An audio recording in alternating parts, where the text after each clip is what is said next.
बहुत समय पहले मसवानपुर नाम का एक छोटा सा गांव था।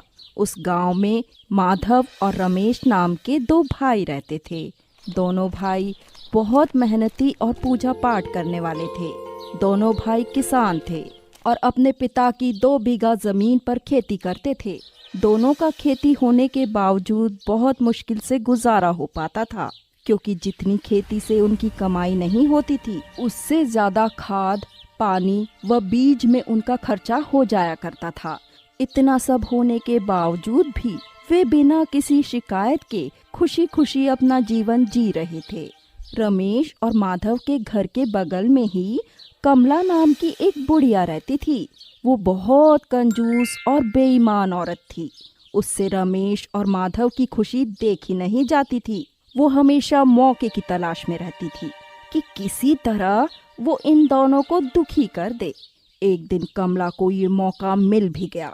एक दिन जब रमेश और माधव खेत पर काम करने गए थे, कमला चुपके से खिड़की के रास्ते उनके घर के अंदर घुस गई और उसने उनके बीज की बोरी चोरी कर ली। इसके बाद पकड़े जाने के डर से उसने वो बीज जाकर गांव की मंडी में बेच दिए।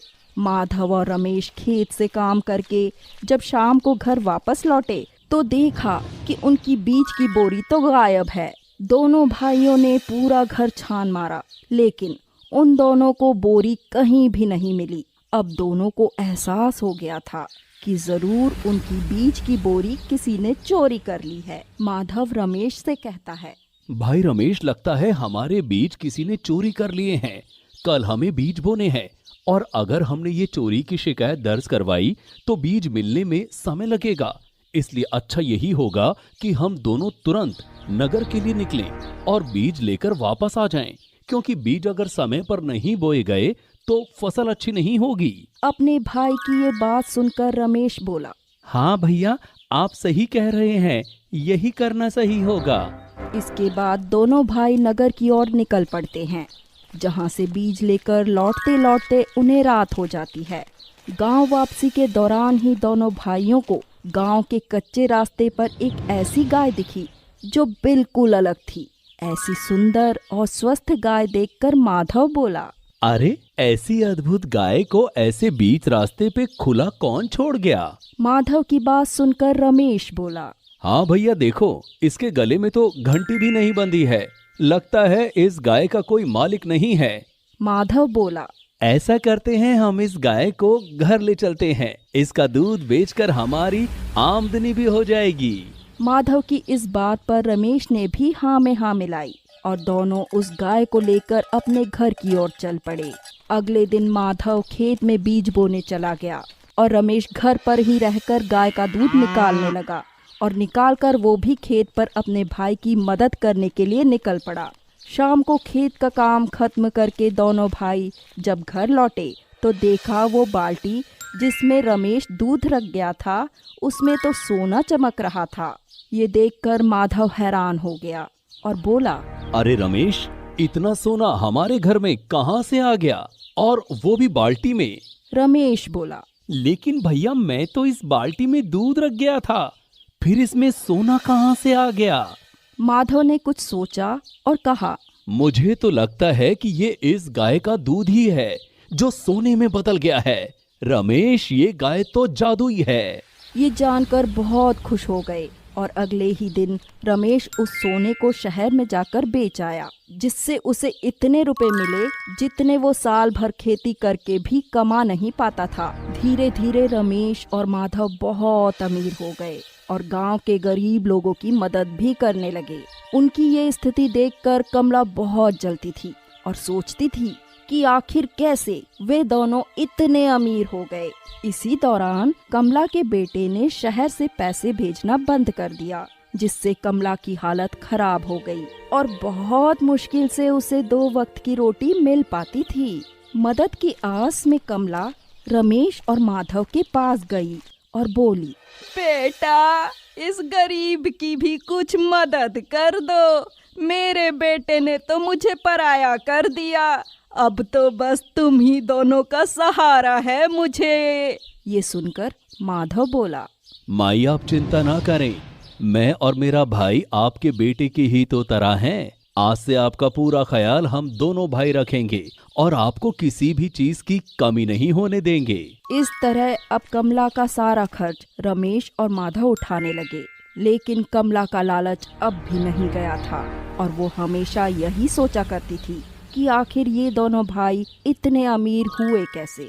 एक दिन माधव जब कमला के घर उसका हालचाल पूछने आया तो कमला ने उससे पूछा, बेटा माधव, एक बात तो बताओ, दूध तो अपने गांव में कई लोग बेचते हैं, लेकिन वे तो इतने अमीर नहीं। ऐसा क्या खास है तुम्हारी गाय में? माधव ने हंसते हुए जवाब दिया, अरे माई, मेरी गाय कोई मामूली गाय नहीं है, वो तो जादुई है, जादुई। कमला बोली, सच में? ऐसा क्या जादू है उसमें? माधव बोला, अरे माई, मेरी गाय जो दूध देती है वो सोने में बदल जाता है। ये बताने के बाद माधव वहाँ से चला गया।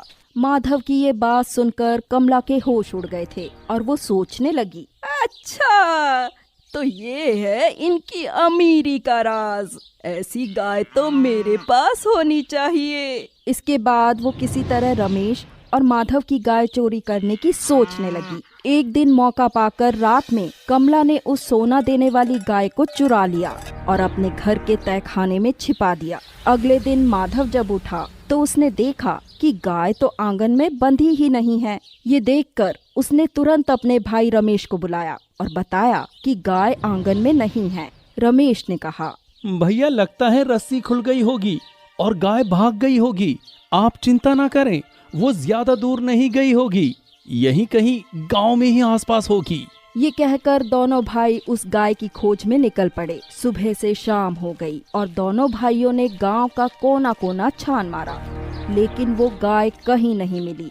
थक हार कर दोनों भाई घर वापस आ गए और सोचने लगे कि अगर गाय गांव में नहीं तो जरूर किसी ने उसे चुराया है।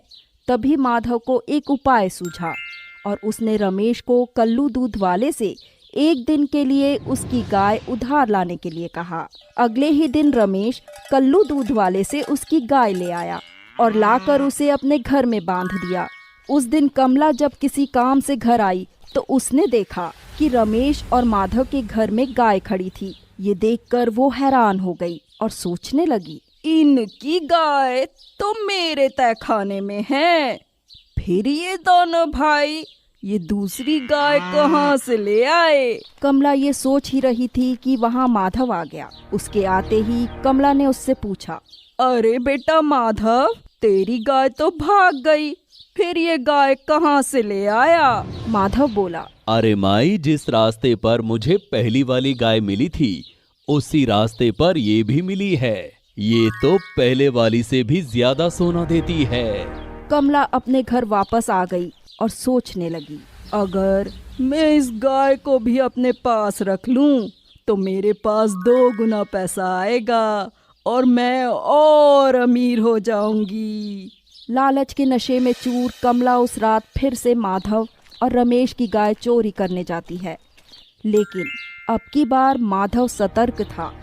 कमला गाय की रस्सी खोलती ही है कि माधव, रमेश और कुछ गांव वाले उसे रंगे हाथों चोरी करते हुए पकड़ लेते हैं। ये देख के कमला घबरा जाती है और उन सब से कहती है, मुझे छोड़ दो, मैं तुम दोनों की गाय अभी वापस करती हूँ। ये कहकर कमला अपने तहखाने से रमेश और माधव की गाय लाकर वापस कर देती है। गांव वाले गुस्से में कमला को गांव में मुंह काला करके घुमाने की सजा देने को कहते हैं, लेकिन माधव और रमेश उन्हें रोक देते हैं और कहते हैं, हम दोनों इन्हें माई कहते हैं और हम इनकी ऐसी बेइज्जती नहीं कर सकते। गांव वाले कहते हैं, लेकिन कमला को इसके किए की सजा तो मिलके रहेगी। इसके बाद सभी गांव वाले आपसी सहमति से कमला को गांव से निकाल देते हैं। माधव और रमेश अपनी गाय दोबारा पाकर बहुत खुश हो जाते हैं और गांव के लोगों की भलाई के लिए काम करने लगते हैं।